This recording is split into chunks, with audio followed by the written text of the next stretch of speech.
Assalamualaikum warahmatullahi wabarakatuh. Kami dari kelompok 2 akan mempresentasikan hasil kerja kelompok kami mengenai review jurnal analisis farmasi yang beranggotakan Aprilianti Esa, Etika Anggraeni, Gita Rizky Saputri, Hoirunisa, Kurni Ambar Lestari, Lare Putri Sekawan, Marsyanda Citra, dan Siti Lailatur Rahma. Judul jurnal penentuan kadar residu tetrasiklin HCI pada ikan air tawar yang beredar di pasar Segiri menggunakan metode spektrofotometri ultraviolet. Judul jurnal yang kedua, validasi metode matriks solid phase dispersion spektrofotometri UV untuk analisis residu tetrasiklin dalam daging ayam pedagang, volume dan halaman, jurnal 1 volume 2 dan halaman 173 sampai 178. Jurnal 2 volume 7 dan halaman 136 sampai 14. Penulis Heni Nurhasnawati, Siti Jubaidah, Novita Elvia. Jurnal 2 Novita Rinawati HI Kudus. Tujuan penelitian pada jurnal 1 untuk mengetahui keberadaan dan kadar residu antibiotika tetrasiklin HCl pada ikan air tawar yang dijual di pasar tradisional Segiri.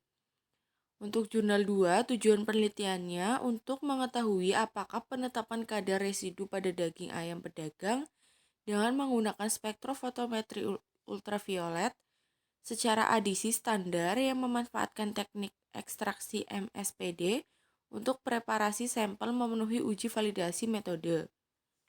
Metode penelitian pada jurnal 1 dilakukannya adalah analisis kuantitatif untuk penentuan kadar suatu senyawa kimia yang terkandung dalam suatu bahan. Untuk menentukan kadar tersebut dapat digunakan metode spektrofotometri UV secara adisi standar. Metode ini dipilih karena residu di dalam air ikan tawar sangat kecil dan sulit untuk diukur serapannya sehingga harus ditambah larutan standar agar sampel yang diuji lebih mudah diukur penyerapannya. Pada jurnal kedua, metode penelitian yang dilakukan adalah penelitian eksperimental yang mengarah pada pengembangan metode.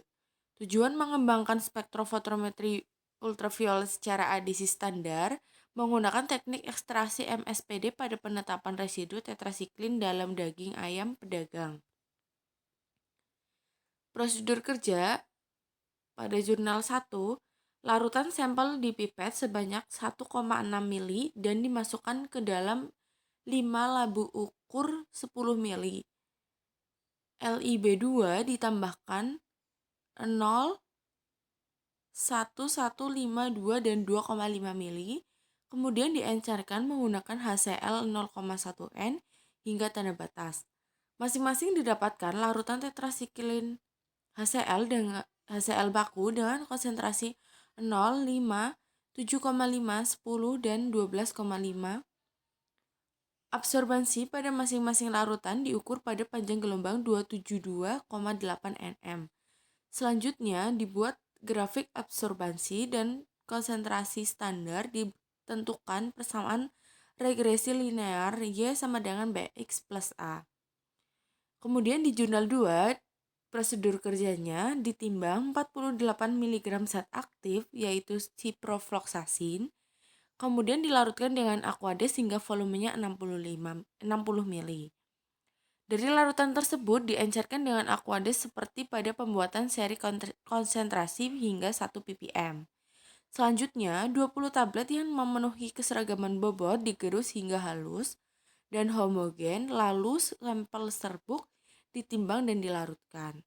Dibuat perhitungan penimbangan sampel untuk menentukan berat sampel dan volume larutan yang dibutuhkan masing-masing sampel, dan dilarutkan hingga konsentrasi 800 ppm, lalu diencerkan hingga konsentrasi 1 ppm. Kemudian dibaca absorbansinya pada panjang gelombang maksimum dan operating time. Hasil dan pembahasan jurnal 1, Pada penelitian ini diperoleh nilai absorbansi tertinggi sebesar 0,882 pada panjang gelombang 272,8 nm. Dapat dilihat pada gambar 1, konsentrasi residu tetrasiklin ditentukan dengan mengukur serapan larutan sampel pada panjang gelombang 272,8 nm dan hasilnya diplot pada grafik. Kadar residu tetrasiklin hasil pada pengambilan sampel yang pertama berada pada kisaran 110,674 sampai 215,468 dengan rata-rata kadar 192,067. Sedangkan pada pengambilan sampel kedua diperoleh hasil antara 211,156 sampai 377,100 dengan rata-rata kadar 257,409.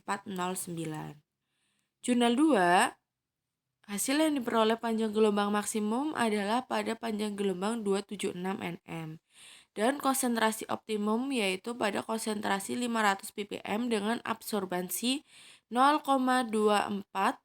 Operating time yang digunakan adalah setiap 1 menit selama 10 menit.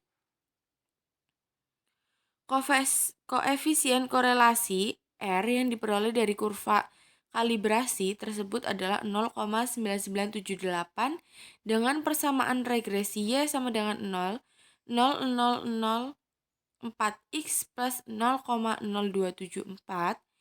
Nilai koefisien variasi adalah 0,0258%, sehingga ketelitian alat yang diperoleh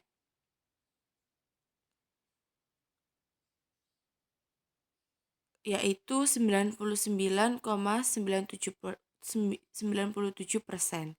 Menurut Harmita 2004, nilai koefisien variasi kurang dari 22% menunjukkan bahwa metode tersebut memberikan presisi yang baik. Hasil penetapan kadar ciprofloxacin dalam sediaan tablet dengan nama dagang dan generik secara berturut-turut adalah 929 kurang lebih 0,758 ppm, 1,030 kurang lebih 0,004 ppm, 947,3 kurang lebih 0,773 ppm, dan 6,63 kurang lebih 0,994 ppm.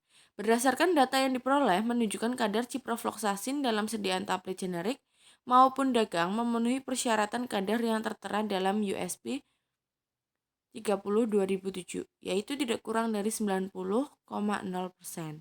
dan tidak lebih dari 110%. Jadi kesimpulannya dari jurnal 1, hasil penelitian dan analisis data dapat disimpulkan bahwa sampel ikan air tawar yang beredar di pasar segiri memiliki residu senyawa antibiotik tetrasiklin HCl dengan kadar 192,067 sampai 257,409 yang melebihi batas maksimum residu yang diperbolehkan.